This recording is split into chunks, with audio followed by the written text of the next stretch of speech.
Today, we're leveling, we're transplanting, and we're dealing with a whole lot of sawdust. But the biggest surprise, that came with fangs. Now we've gotten probably about, let's see, 1, 2, 3, 4, 5, 6, 7, 8 bags of... Wow, did you see that?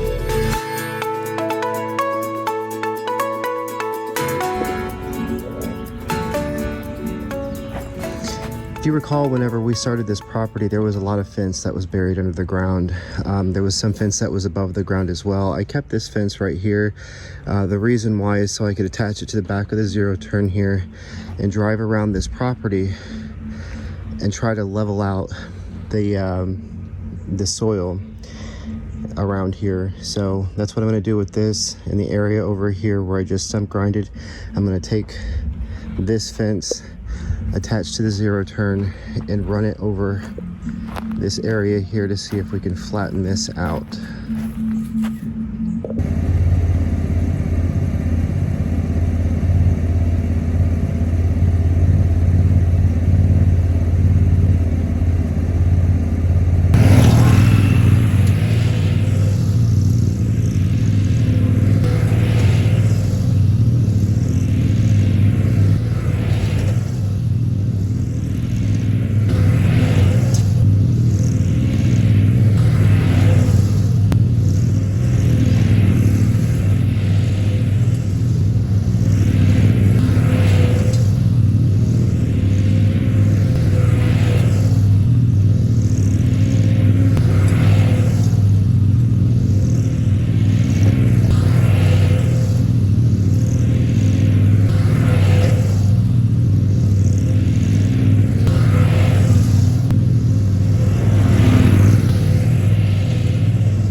So many weed roots around this tree. No wonder the thing's about dying.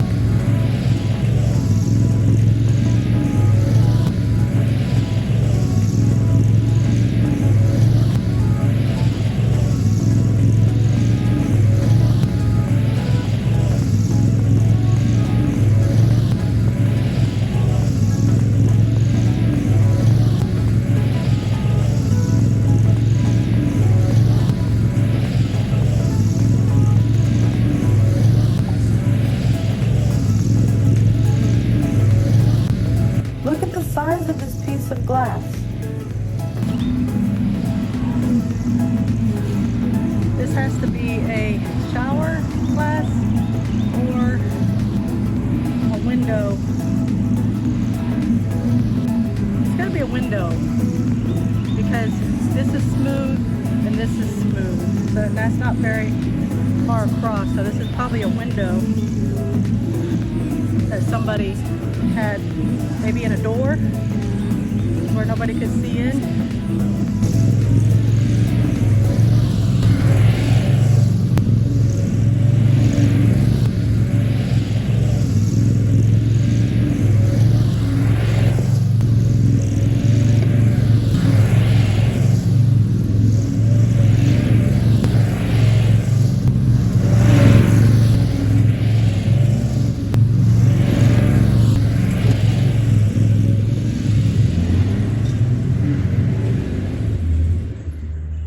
collecting all our empty soil bags and are filling them with the sawdust from the grinder Casey used to ground from the trees. So far, we have 8 bags, and we will have more as we go that we can use for our garden area.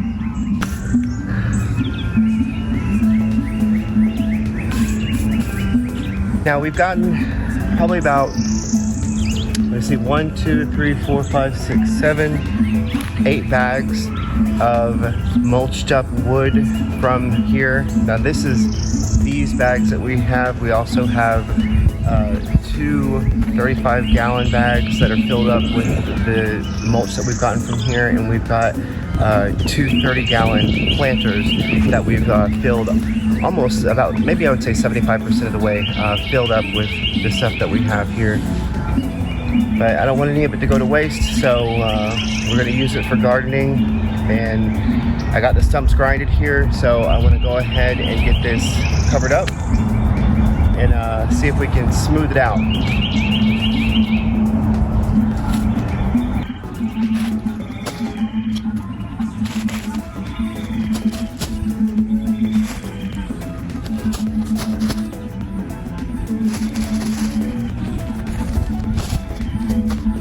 First, I'll level out this second area I've been working on with the rake. Then I'll come back with the zero-turn mower, which has a fence attached to help level out this area as well.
don't know what these plants are, but they sure look like spider plants.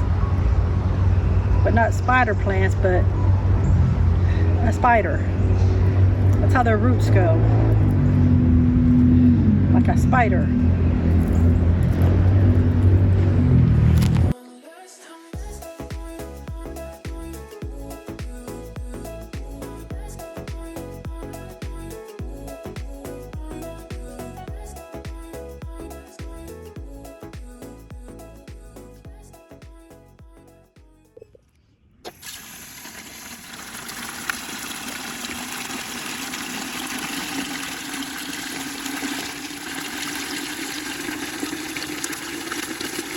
I'm planning to create a rock arrangement in an area where I filled the surrounding space with black mulch around the trees. I aim for a look as if a flower pot has tipped over, spilling rocks onto the ground at the base of a tree. Let's see how this turns out.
Bees are flocking to my flowers. They are collecting nectar from the blooms.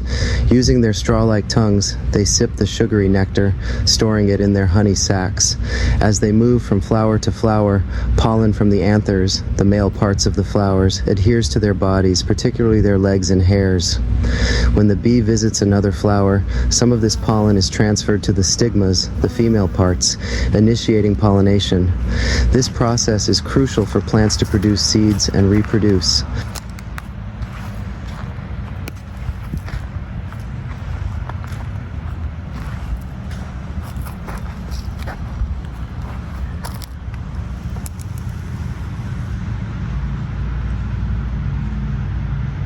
I wanted to pop in here and say what was going on.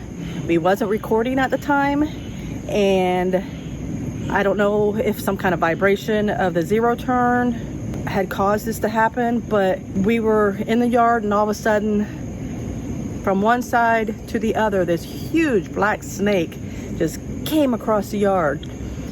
I know it was a garden snake, but I've never seen a snake look that big in my life for a garden snake. So you'll see the clip here after I get done talking. Did you see the size of that thing? Oh my goodness, I ain't never seen a black snake look that big. Where'd it go? Oh, there it is. You think you know what you're getting into when you start a yard project until something like this pops up.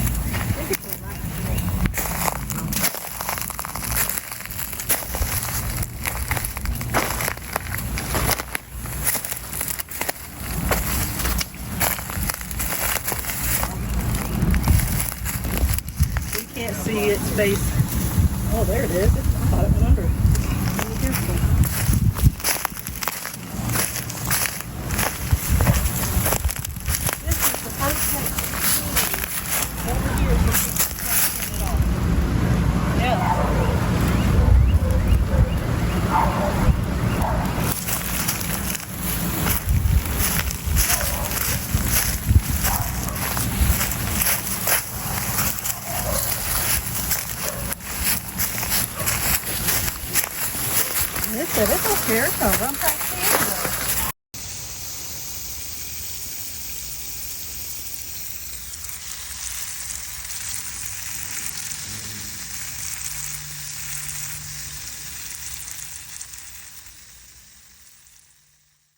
We're here in Florida, and I'm gonna take and plant some potatoes into my pots and see how they do. I seen a video where somebody took the potatoes and planted them all the way down towards the bottom and let them grow out. And I have some that I've already started where I planted it down at the bottom and then started filling the dirt as it grew. So I can show you what that one's looking like compared to what the other one's going to look like. I want to see the difference on which one does better and which one might not. So I'm going to compare and see which one is better for us and how we should grow them. Here is the potatoes that I started, and I got it all the way to the top, and they're doing pretty good. They look pretty healthy. And then we have this one that we started, and we've only added one layer of dirt to it so far. This one was planted later than the others, and we're testing this theory against the other theory of just putting the dirt completely up to the top, well, close to the top, not all the way to the top, compared to ones that you just add layers of dirt to. Freddie. Here is Freddie. He's gonna be our garden dog. He wants to try to get under my feet. What you chasing, flies? Freddie.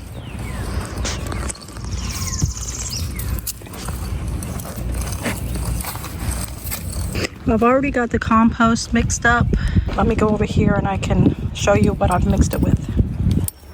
I have the black velvet mushroom compost and a little bit of the compost plus cow manure. And then I put some topsoil and some vermiculite and mix that all together for my compost soil for my potatoes.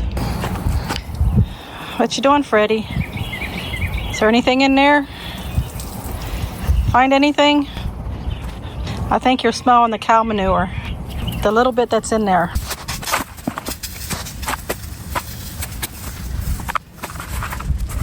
Gonna fill it up about this full, and then stick the potatoes in there. When planting the potato, you want to make sure that you stick it straight up like this, where the eyes are up so that they can go up through the soil. And normally in a container this size, you only want to put 2 potatoes. That way they're not too close together and not too many will grow in there. Then we're going to take and fill this up. Just fill it up to the line right here. And keep it from falling over. And then when the potato comes up, you have room to add more dirt. Now we're going to add some water in it. Make sure it's nice and wet. Make sure it leaks down in. Then I'm going to take these and I'm going to move them over here beside the other ones that's in the sunlight, because potatoes need a lot of sunlight. You coming with me, Freddie?